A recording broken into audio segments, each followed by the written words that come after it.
Today's topic is metallization, but one important thin films that is required for the device processing, as I mentioned earlier, is the polysilicon deposition. So, though it is a semiconductor, silicon is a semiconductor, but we shall find that polysilicon is widely used for the pre-metallization layer or as gate die as for the gate electrode, and we can see that reliability has better in case of the polysilicon compared to the normal aluminum films. So, in this case you see that the polysilicon it is deposited on the device, but it is deposited as gate electrode in most devices. It is electrode. So, normally what we find that in case of electrodes the metals are used, but in this case the polysilicon is also used because it has some distinct advantages over other kind of metals, particularly over aluminum.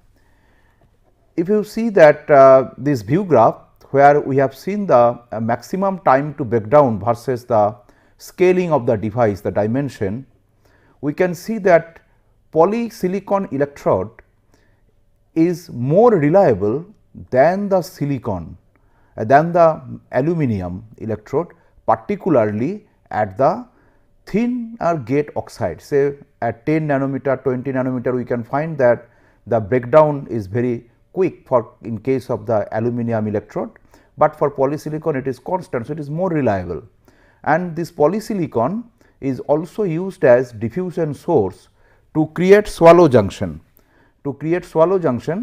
to ensure good ohmic contact to crystalline silicon. Because we see that normally what we do, that let us take a silicon over which we deposit aluminum, say for metallization, for contact. But if we can use a silicon over which we can use say polysilicon, then what will happen? Then the contact will be further better. So, it ensures that good ohmic contact can be made if we use a crystalline silicon over which we can make an electrode using polysilicon. Now, this polysilicon can be deposited by two processes.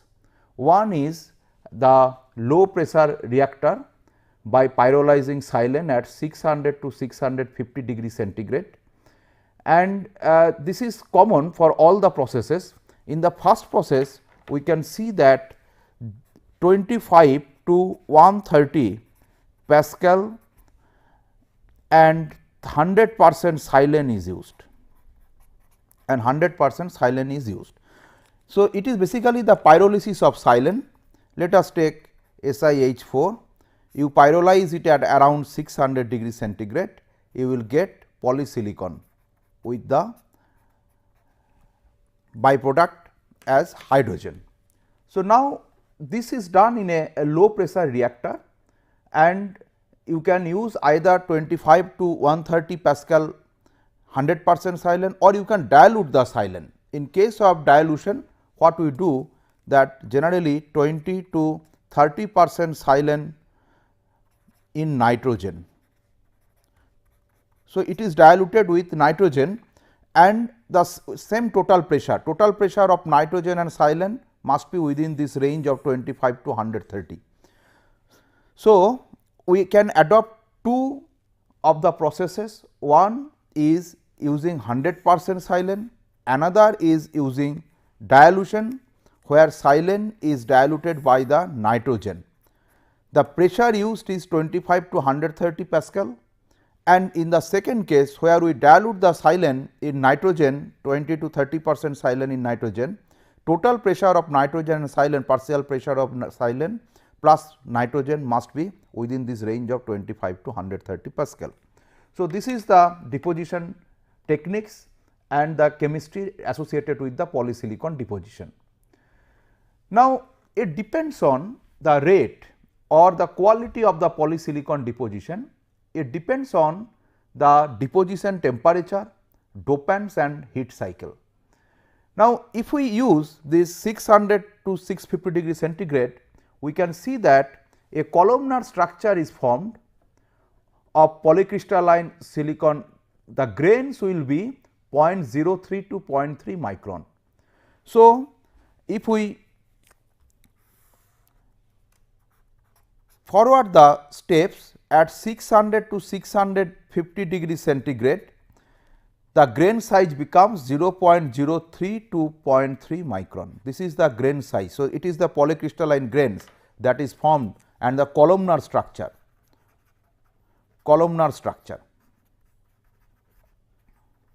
But if we increase the temperature and at the same time phosphorus diffusion is done. So, if phosphorus diffusion at 950 degree centigrade, then structure changes to crystallite with grain size 0.5 to 1 micron. So, what we find that with the increase of temperature and phosphorus diffusion, the grain sizes increases from 0.03 to 0.5. So, almost more than 10 times increase in the grain size is obtained if we use after this 600, 650 to 950 degree centigrade with the diffusion of phosphorus. So, the columnar structure will be converted to the crystallites having the grain size in this case as 0.5 to 1 micron. Then if temperature is further increased during oxidation, if temperature is further increased, so what will happen say to 950 degree centigrade to 1050 degree centigrade. The crystallite size or the grain size will increase to 1 to 3 micron. So, there will be a change from the amorphous in this case 0.03 micron columnar structure to 1.3 micron polycrystalline structure. So, that is the growth mechanism in case of the polycrystalline silicon. It is a function of the temperature, dopant and heat cycle. So, that means you can increase the temperature, you can use some dopant and some heat cycle you can use, so that from amorphous structure to the polycrystalline silicon is formed in case of the polysilicon deposition. Now, if you dope polysilicon using antimony or phosphorus, so what we see that the resistivity increases, because on the y axis it is the sheet resistance and in the x axis it is ion dose. It must be mentioned that polysilicon can be doped using diffusion, ion implantation or in situ doping using some kind of say phosphorus or any kind of dopant say antimony or boron etc. But we see that the resistivity increases with doping. Why it is increases? Because the carrier traps at the grain boundaries. There is a grains and this is amorphous structures. At this temperature or at this doping concentration, what will happen that there will be carrier traps at the grain boundary and they cause very high resistance for the lightly doped ion, that means 10 to the power 11, 10 to the power 12, 10 to the power 13 etc. But if we increase the ion dose say from 10 to the power 14, 15, 16, so what will happen that there will be saturation of the carrier traps and the dopants will saturate the carrier traps and then there will be a drop in the resistance. There will be a drop in the resistance. In fact, it is a rapid drop in the resistance around say 10 to the power 15, 10 to the power 16 ion dose. So, it will approach the resistance of the single crystalline silicon at the higher ion doses. So, this is taken for a 500 nanometer polysilicon doped with antimony and phosphorus at 30 keV. So, ion energy was 30 keV. So, the mechanism we can explain on the basis of the carrier trap at the grain boundaries. At low ion dose, the carrier trap increases high resistance, but as the ion dose increases, there will be saturation of the carrier traps and the resistance drops rapidly, approaching that of the single crystalline silicon.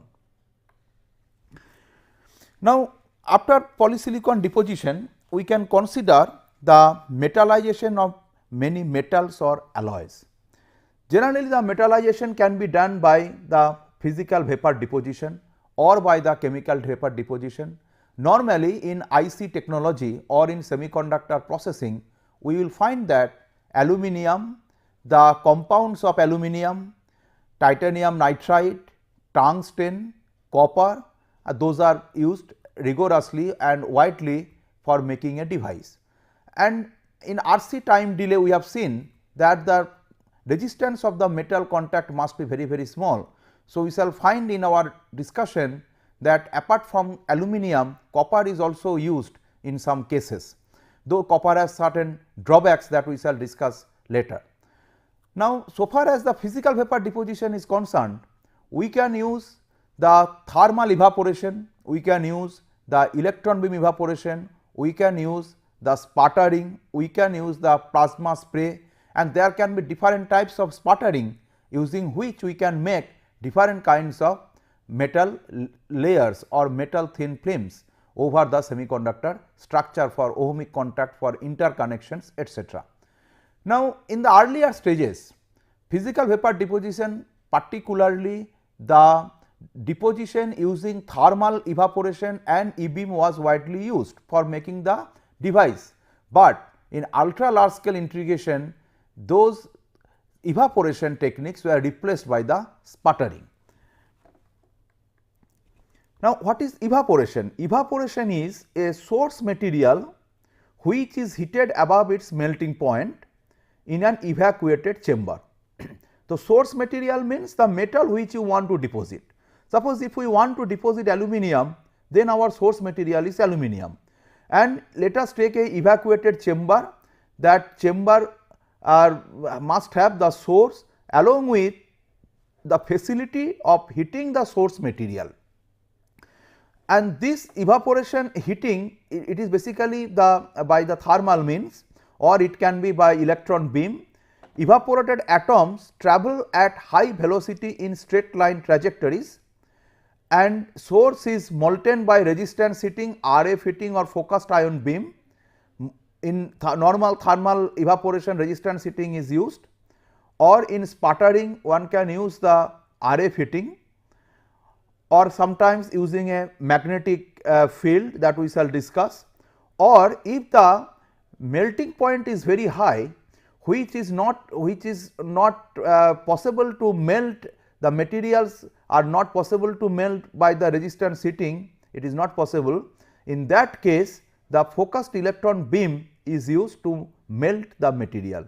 So, the idea is that you have to use a source material which you would like to deposit, and there will be a substrate or a wafer placed on the line of the source with some distance, not very close, not very far away, and then you have to melt the source by some heating arrangements depending on your system. The evaporated atoms then travel at high velocity in straight line trajectories. However, as mentioned earlier, the thermal evaporation or e-beam evaporation is replaced by sputtering for ultra large scale integration. Now, evaporation is very a simple system, the thermal evaporation, and aluminum at that evacuated chamber, though aluminum melting point is 600 say 60 degree centigrade, and it is evaporated at 300 degree centigrade if we use an evacuated chamber. So, aluminum is very easily can be evaporated by the thermal evaporation system. But for very smooth surface, for uniform thickness, for low thin layer, or for say higher deposition rate, one can use the sputtering. This can be an ion beam sputtering. Say a source of ions is accelerated towards the target and impinged on its surface. So, that is the target. Target means the metal which you want to deposit, or the metal alloy which you want to deposit on the substrate. So, there must be an ion source which will be accelerated towards the target and impinged on its surface. So, suppose this is the ion source, it is coming towards the target. Now, when it comes towards the target and impinges on it, sputtered material will come out from the target and deposits on a wafer which is facing the target. Now, ion current and energy can be independently adjusted depending on your growth rate or depending on the thickness. It must be an evacuated chamber. More target material is transferred to the wafer with less contamination, since we are using an evacuated chamber. Now, how we can increase the ion density and hence the sputter deposition rate? That can be done using a third electrode that provides more electron for ionization, or we can use magnetron sputtering. In this case, we use a magnetic field such an electron cyclotron resonance to capture and spiral electrons, increasing their ionizing efficiency in the vicinity of the sputtering target. And it is widely used, this magnetron sputtering, for aluminum and its alloy deposition with a rate of 1 micron per minute. Then there can be long through sputtering. Long through sputtering is used to control the angular distribution. It is used to control the angular distribution, because here you see that the angular distribution is very small, and in standard sputtering there are two primary reasons for a wide angular distribution of incident flux at the surface: use of a small target to substrate separation and scattering of the flux by the working gas as the flux travels from the target to the substrate. So, we see that here it is the distance is less, as mentioned earlier. Here the separation use of a small target to substrate separation, that means the distance between the target and the substrate is small, and there will be scattering of flux by the working gas as the flux travels from the target to the substrate. So, that means in this case, say the distance is small between the target and the substrate. Why that it is related? Because there will be scattering by the working gas. When the target molecules will or materials will come towards the substrate, there will be scattering by the working gas. Working gas, say we can use say argon ion or argon plasma or nitrogen plasma or hydrogen plasma, then there will be a scattering. So, you cannot avoid the scattering in such a case, and because of the scattering the distance we cannot take very high, the distance must be very close between the substrate and the target. Now, small separation is needed to achieve good throughput, uniformity and film properties when there is substantial gas scattering is there, and so they are interconnected. Now, how to what is the solution? How we can increase the angular distribution? Sputter at very low pressure, that means less than 0.1 Pascal, that is done, and that is known as the long through sputtering. Here the magnetron plasma can sustain under more rarefied conditions. 0.1 Pascal is rarefied and magnetron plasma can sustain in it, because now there are different kinds of systems that those have been designed and available in the commercial application or in the market. So, in that case one can make very low pressure, and at that case the magnetron plasma can also sustain. Then the gas scattering is less important, because it is 0.1 Pascal. So, the target to substrate distance can be greatly increased, and if it is greatly increased, then the angular distribution can be greatly narrowed, allowing more deposition at the bottom of the high aspect features such as contact holes. Contact holes with large aspect ratio are difficult to fill with material. Why? Because the scattering events cause the top opening of the hole to seal before appreciable material is deposited on its floor. Now, then what is the solution? Solution of such a case is that we can use a collimator, collimating the sputtered atoms by placing an array of collimating tubes just above the wafer to restrict the deposition flask to normal plus minus 5 degree. Within plus minus 5 degree to normal, that means more than 5 degree with the normal, it can be made, so that the atoms whose trajectory is more than 5 degree from normal are deposited on the inner surface of the collimators and the rest will be deposited on the floor. So, that is a very important concept. So, that means we can see that we can use thermal evaporation for low melting point material. However, at the same time we can use the high melting point material or some compound using sputtered targets or within the sputtering can be through ion beam, it can be magnetron sputtering, and at the same time we can use the collimator for collimating the target materials before reaching to the contact holes or different areas of the device. Now, apart from this physical vapor deposition, we can use CVD also, chemical vapor deposition of the metal films, and we can see that the coatings in those cases are conformal, good step coverage is obtained, large number of wafers at a time can be handled, that means the high throughput.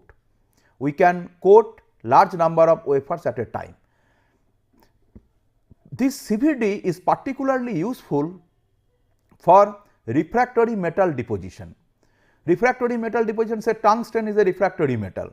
So, we can use tungsten deposition using CVD, and tungsten's low electrical resistivity, it is very small 5.3 microohm centimeter, and its refractory nature makes it a very desirable candidate in IC fabrication.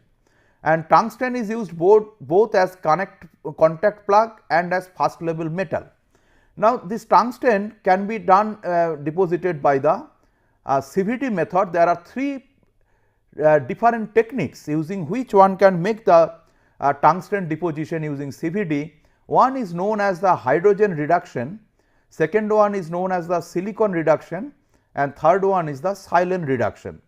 Now, these three reaction or the chemistry involved in this, we can write in this manner, say tungsten fluoride is the source material, and why tungsten fluoride is used, because it is liquid at room temperature, and at normal room temperature it boils at normal room temperature. So, very easily one can use the vapor pressure on the top of the tungsten fluoride cylinders or the bottles.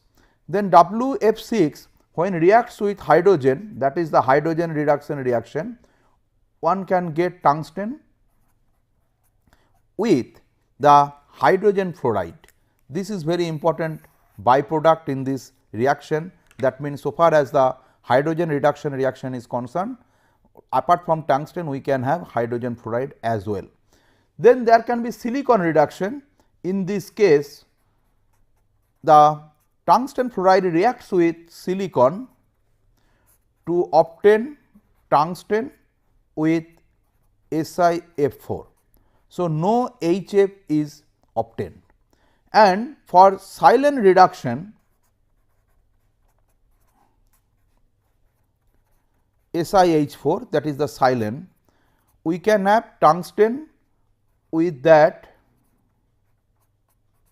silicon fluoride and hydrogen. So, we see that hydrogen reduction, silicon reduction and silane reaction with tungsten fluoride deposit tungsten metal layer by CVD. Now, silicon reduction provides a nucleation layer of tungsten on silicon, but not on SiO2, and hydrogen reduction can deposit tungsten rapidly on the nucleation layer, forming the plug, excellent conformal coverage. But the problem is it is less selective, its selectivity is very less. At the same time, the byproduct is hydrogen fluoride, which has the property of encroaching to the oxide, and it makes, because of this hydrogen fluoride, it makes rough surface of deposited tungsten films. So, hydrogen reduction has some drawback, because it etches out oxide, encroachment of oxide. Then what is the solution? Solution is that first silane reduction we can make.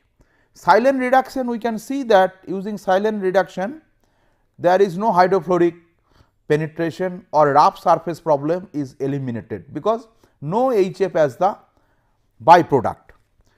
So, it has high deposition rate, much smaller tungsten grain size, and since hydrogen fluoride byproduct is not there. So, there will be no penetration of hydrogen fluoride towards the oxide layers, or rough surface problem is eliminated. So, generally a silane reduction process is used as the first step in blanket tungsten deposition to serve as a nucleation layer and to reduce junction damage. Then you use silane reduction reaction. After silane reduction reaction, you use hydrogen reduction to grow blanket W layer. So, that means let us take a silicon on which first silane reduction reaction takes place. This is silane reduction reaction. So, blanket tungsten will be formed without any damage etcetera, because there is no hydrogen fluoride. Then above, once the nucleation layer is grown, then at the top of this tungsten layer you can make some layer of tungsten using the hydrogen reduction reaction.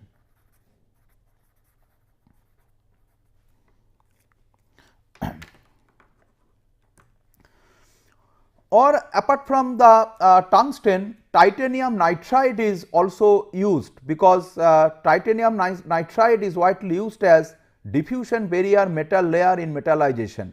It is also deposited by sputtering, that means by PVD, physical vapor deposition, and this CVD grown titanium nitride can provide better step coverage than PVD grown titanium nitride in deep submicron technology, because it is well known fact that so far as the step coverage or the conformal is deposition is concerned, one has to use the CVD, not the PVD. Then this titanium nitride CVD can be made, or the titanium nitride films can be deposited using CVD using titanium chloride TiCl4 with different kind of reaction. In one case one can use the ammonia, in one case one can use the hydrogen nitrogen, or ammonia and hydrogen. So, the reaction or the chemistry involved for the deposition of titanium nitride is like this. Say let us take TiCl4, the source material, which when reacts with the ammonia, it will give titanium nitride apart from the byproduct of hydrogen chloride and nitrogen. So, this is one reaction when this titanium Cl4 is used with ammonia.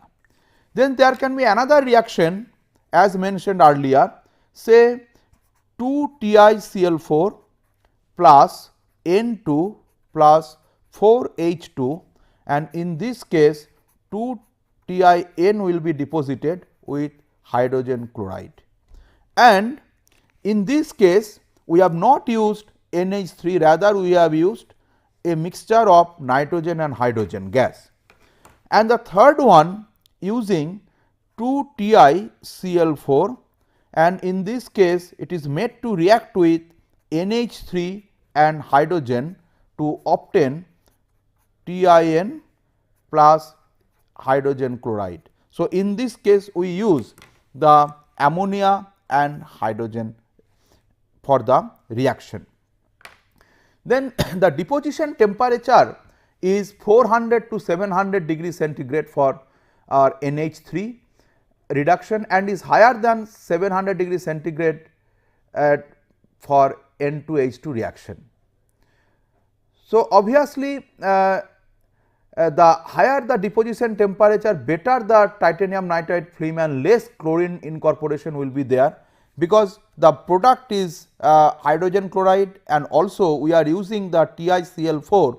So, Cl, the chlorine will be incorporated in the TiN film and it can be 5%, but as the deposition temperature will be higher, so the incorporation will be less. Then it is the aluminum metallization. In aluminum, metallization is very important in the sense that it has very low resistive, say 2.7 micro ohm per centimeter, and its alloy has the resistivity of 3.5 micro ohm centimeter, and its melting point is low. So, by PVD, that means by thermal evaporation, one can make the aluminum metallization on substrates, and it adheres well to SiO2. However, it has the problem of electromigration and spiking that we shall discuss in detail. So far as the aluminum metallization is concerned, we see that aluminum has certain advantages. One advantage is adheres well to with SiO2. Next thing is that it has very low resistivity, 2.7 micro ohm centimeter. Even if we use the aluminum compound, then also the resistivity is 3.5 micro ohm per centimeter, and it has very low temperature. So, in the lab scale one can make a aluminum deposition using a normal thermal evaporation system. However, it has the problem of electromigration and spiking that we shall see, and that has the direct bearing on the reliability or the functioning of the device, because the aluminum spiking can make the junction, if a junction is shallow, then it can short circuit, or in case of electromigration we shall find that there can be open circuit or short circuit depending on the pile up of the aluminum atoms, that means the because of the transport of the masses. It is the phase diagram of aluminum silicon system at 1 atmosphere, and here we see that this has some eutectic. Now, what is eutectic? Aluminum silicon system shows eutectic characteristics. The eutectic means addition of either component lowers the system's melting point below that of either metal. Suppose we have in this case aluminum whose melting point is 660 degrees centigrade, and we have silicon whose melting point is and silicon whose melting point is 1412 degree centigrade. However, from the phase diagram we can see that there is an eutectic temperature using which it can melt below 660 degree centigrade, and this eutectic in this case we can see that it is 577 degree centigrade. This is the 577 degree centigrade, and at this temperature we can see that 11.3% silicon and 88.7% aluminum, 88.7% aluminum because it is the silicon percentage. So, 11.3 atomic percent of silicon means the rest is the aluminum, which is 88.7% aluminum, or if you can weight percent, it is 11.7. So, it will be 88.3. So, eutectic temperature means the addition of either component lowers the system's melting point below that of either metal. Either metal means silicon, it is 660, silicon is 1412 and aluminum is 660. So, even it is less than 660, which is 577 in this case. Now, in the inset it is the solid solubility of silicon in aluminum, and from this curve we can see that with 0.25 weight percent the solid solubility is 0.25 weight percent at 400 degree centigrade, 400 degree centigrade is 0.25%, then 450 0.5% and it is 0.5%, and then at 500 it is 0.8%. So, the solubility of silicon in aluminum has this kind of a value, which is evident from the inset curve of the phase diagram. So, from these two diagram what we see? One thing we see that silicon aluminum system has a eutectic which is 577 degree centigrade, and so it is important that for any processing the temperature must be limited to 577 degree centigrade if you want to deposit aluminum on silicon. And at the same time, from the inset of the figure we can see that the solid solubility curve and the solubility of aluminum in silicon or the solubility of silicon in aluminum has different values like 0.25% weight percent, 0.5 weight percent, 0.8 weight percent at different temperatures. Now, whenever aluminum contacts silicon, silicon will dissolve into aluminum during annealing, and the amount of silicon dissolved will depend on the solubility at the annealing temperature and volume of aluminum to be saturated with silicon. So, these are the two factors on which the amount of silicon dissolved in aluminum will depend. Here we see that this is the diffusion of silicon in aluminum. We have used a aluminum metal line and in contact with the with an area Z into L. L is the length of the metal line and ZL is the area, and after annealing time T, the silicon will diffuse a distance root d2 on both the sides along the aluminum line from the edges of the contact, and d being the diffusion constant and of silicon. Now, what is the value of this diffusion constant? D equals to 4 into 10 to the power minus 2 exponential minus 0.92 by kT for silicon diffusion in deposited aluminum films.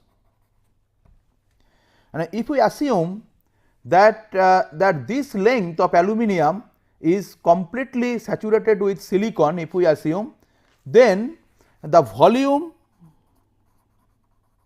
of silicon consumed, it will be say V equals to 2 root dt multiplied by H into Z. H is this thickness, Z is this dimension. So, Hz is the area multiplied by the solubility of silicon in aluminum, S is the solubility of silicon in aluminum, and then the ratio of the density of aluminum to the density of silicon. So, that is the volume of silicon consumed. Now, if the consumption takes place uniformly, let us consider that the consumption of silicon will take place uniformly over the contact area A, where A is Z into L, this is the contact area L, A equals to Z into L, then the depth to which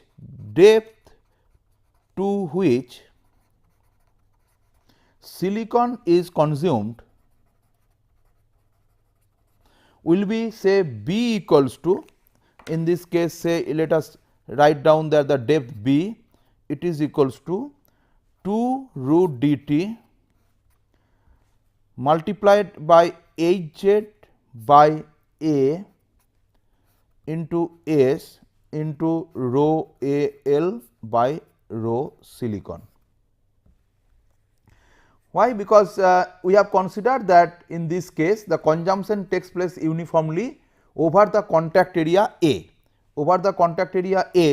which is Z into L, because this is the L and Z is this dimension. So, Z into L. So, this B value is very important, that this is the depth to which silicon is consumed, but this is not uniform.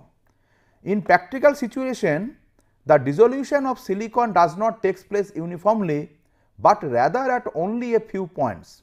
So, the effective area is less than the actual contact area, thus B is much larger. That means, the effective area is less because it is not uniformly consumed. Had it been in uniform way, so A has certain dimension. However, if this is not uniform, then A will be less, and so if A is in the denominator, if it is less, then B will be higher.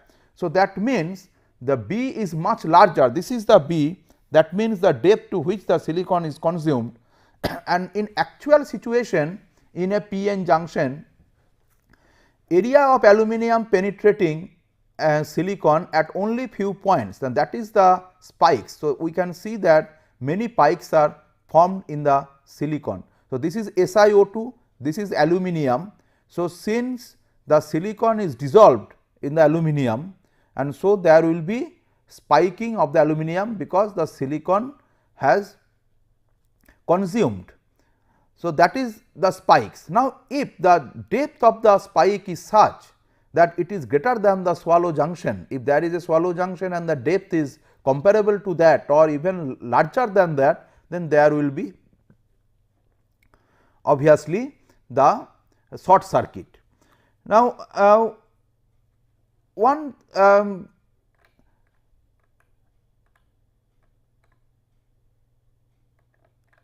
example we can give with this, that how to minimize the aluminum spiking. How to minimize the aluminum spiking, this spiking that we have shown earlier, how to minimize this? There are two ways using which one can minimize the spiking. One is to add silicon to aluminum by co-evaporation until the amount of silicon contained by the alloy satisfied the solubility requirement. So, that means you put additional silicon and then using co-evaporation you deposit aluminum, so that it satisfies the solubility requirement, or you can use some barrier metal layer between aluminum and silicon, and generally titanium nitrate, tantalum nitrate, those metals are used. So, one can use the barrier metal layer between aluminum and silicon substrate. Now, so far as the barrier metal layers are concerned, it must have certain properties. It must have low contact resistance with silicon, it will not react with aluminum, and the deposition and formation are compatible with existing process technology. And with all such properties, titanium nitride is found to be a stable one for contact annealing temperature up to 550 degree centigrade for 30 minutes. That means, if after metallization with aluminum in silicon, you anneal at 550 degree centigrade for 30 minutes, so titanium nitride will remain stable, but above 550 degree centigrade or for longer duration than 30 minutes, it is not stable. So, in this case the barrier metal can be titanium nitride. In certain cases we have seen that tantalum nitride is also used. So, those are basically the refractory compound, refractory metal compound. Now, with this B value, let us take one example, that suppose T is 500 degree centigrade, T is 500 degree centigrade, and the small t, that means time is 30 minutes. ZL is given by 16 micrometer square with Z equals to 5 micrometer and H is equals to 1 micrometer. Find the depth B assuming uniform diffusion. Now, with this figure we can see that with this figure the values are L is ZL is given, Z into L, it is 16 micrometer square, Z is 5 micrometer square and H is 1 micrometer square. Then we have to calculate the thickness of B. Now, we know that B is equals to 2 root dt. So, that is equals to 2 into root dt is 60. How we can obtain?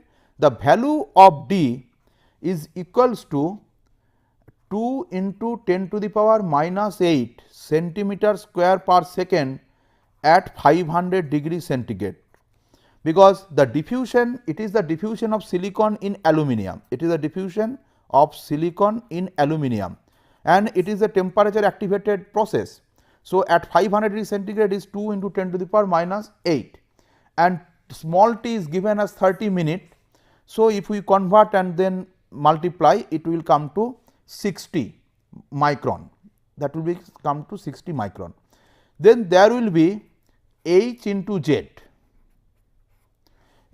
H into Z, H is 1 into Z is 5 by, in this case there will be an area A, the area is 16 micrometer square, that is the area 16 micrometer square into S, that is it is Hz by A is 16, S is the solubility, that is we have to use the value of the solubility which is say 0.8%, this is 0.8% at this temperature of 500 degree centigrade and it is 0.88% multiplied by the ratio of the density of aluminum to the silicon, which is 2.77 by 2.33 of silicon. So, now if we calculate this value, it comes to 0.35 micron. It comes to 3 micron. That means, what is the implication of this value? That means, aluminum will fill a depth of B equals to 0.35 micron, from which silicon is consumed. So, that means, this spike in this particular problem, the spike depth to which it will go up to 0.35 micron, and if the swallow junction remains within this dimension. So, obviously, there will be short circuit as had been discussed earlier. Another problem associated with aluminum is the problem of electromigration. It is the problem of electromigration for smaller device, say because of the scaling down of the nanostructure devices, current density become high. Why current density become high? Because the current density is divided by the area. As the area decreases, so current density is the current divided by the area. So, J equals to I by A, and if A becomes less, the current density becomes very high, and with this high current density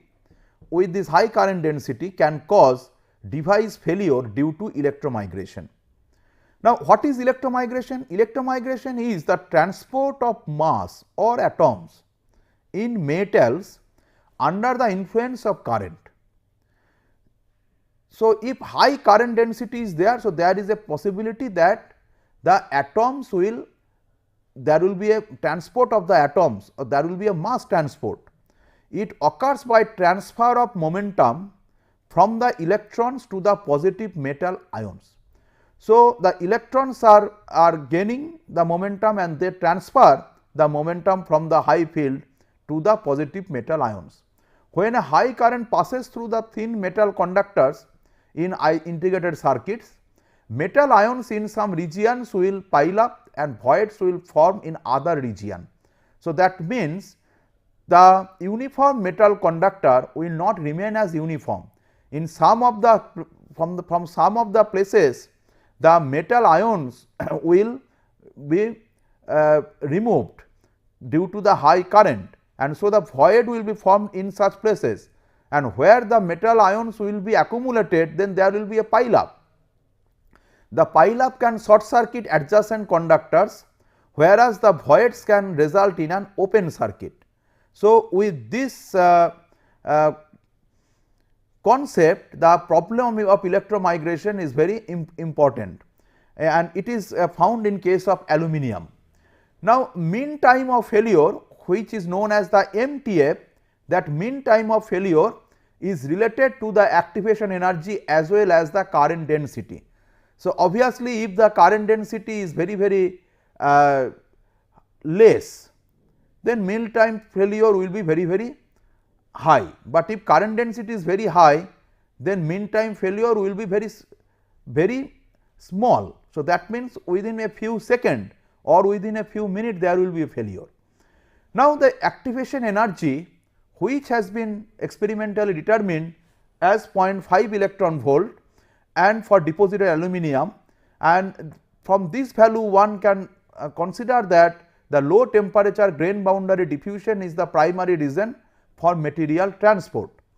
Now, how to increase the electromigration resistance of aluminum conductors? There are certain process using which one can increase the electromigration resistance. One is the alloying with copper, aluminum with 0.5% copper. One can be encapsulating the conductor in a dielectric or incorporating oxygen during flame deposition. So, these are the useful means using which one can increase the electromigration resistance of aluminum. So, we find that for aluminum, two important problems are there, two drawbacks are there. So, those are the limitations of aluminum in spite of having very advantages. One is the spiking, which can be rectified using some metal barrier, say titanium nitride as we have discussed, or one can use for higher electromigration resistance for aluminum to avoid the problem of electromigration associated with the aluminum, and that can be done by alloying with copper or incorporating oxygen during film deposition, or in case of encapsulating the conductor in a dielectric. So, now because there are some problems with the metal, so is copper better? Now, we shall discuss the copper metallization. Is copper better? You see that copper has high conductivity, high electromigration resistance compared to aluminum, and to minimize the RC time constant, the copper is widely used because the resistance of copper is very small with low K dielectric, the copper is widely used. Now, what are the drawbacks for copper? The drawbacks for copper are that it has a tendency to corrode under standard chip manufacturing condition. So, corrosion is there. Number 2 is lack of feasible dry etching method. Dry etching is an important component for VLSI, and dry etching is not feasible in case of copper, which is available in case of aluminum. Also, there is no such Al2O3 on aluminum oxides of copper, which is known as the native oxide for self passivating, non availability of self passivating oxide similar to Al2O3 on aluminum, and it has poor adhesion to dielectric materials such as SiO2, low K polymers, etc. So, it has many drawbacks, but because of the high electromigration resistance and high conductivity, one can use the copper metallization. Now, there are two techniques using which multi-level copper interconnects are made. One is the conventional method, pattern the metal lines followed by dielectric deposition, or one is known as the Damascene process. In Damascene or double Damascene process, you pattern the dielectric layer first and fill copper metal into trenches, then remove the excess metal on the top surface of dielectric by chemical mechanical polishing and leave copper material in the holes and trenches. Okay, so, normally this Damascene process or double Damascene process is used in case of multi-level copper interconnection, and in this case you see that in double Damascene process generally photolithography and reactive ion etching is used. Photolithography and reactive ion etching is used to make the trench and via, then copper metallization is done, excess copper is removed by chemical mechanical polishing, and then this kind of process is known as the double Damascene process. In double Damascene process, the vias and trenches in the dielectric are defined using lithography and reactive ion etching steps before depositing copper metal. So, this is the last stage of copper metal deposition, but before copper metal deposition, trench and via are made. First the via between two dielectrics, then the trench above the via is made by some lithographic and reactive ion etching process. You see here between different dielectric layers, we want to make a trench and the via. So, lithography and reactive ion etching steps are used. Then a copper chemical mechanical polishing process is used to remove the metal on the top surface, leaving the planarized wiring and via embedded in the insulator. You can see that the via is embedded in the insulator. And what is the advantage? Advantage is that the via plug is now of the same material as the metal line, and the risk of via electromigration failure is reduced. So, this via and copper metal line are the same metal. So, electromigration failure is not there. So, that means you have to use some trench and via which will be defined by the lithographic process, and this is known as the double Damascene process, which is widely used in case of the copper interconnect. Now, if we replace aluminum with copper wire associated with some low K dielectric instead of SiO2 layer, what percentage of reduction of RC time constant will be achieved? So, it is very easy that you have to take the ratio of the resistivity of copper to aluminum multiplied by the ratio of the dielectric constant of copper to low K dielectric to SiO2, and then 100%, and it will come to about 42%. So, that means if one can replace the copper with aluminum, then we can find that 42% of the delay can be reduced. So, if we summarize today's lecture, we can find that polysilicon deposition we have undertaken, and then aluminum and copper. The associate problems of the aluminum was the electromigration and the spiking, which can be avoided by using some barrier metal, etc. And finally, the copper, it has some disadvantage compared to aluminum still, because of the resistance is very less. It is widely used for making the low RC delay interconnect network. Thank you.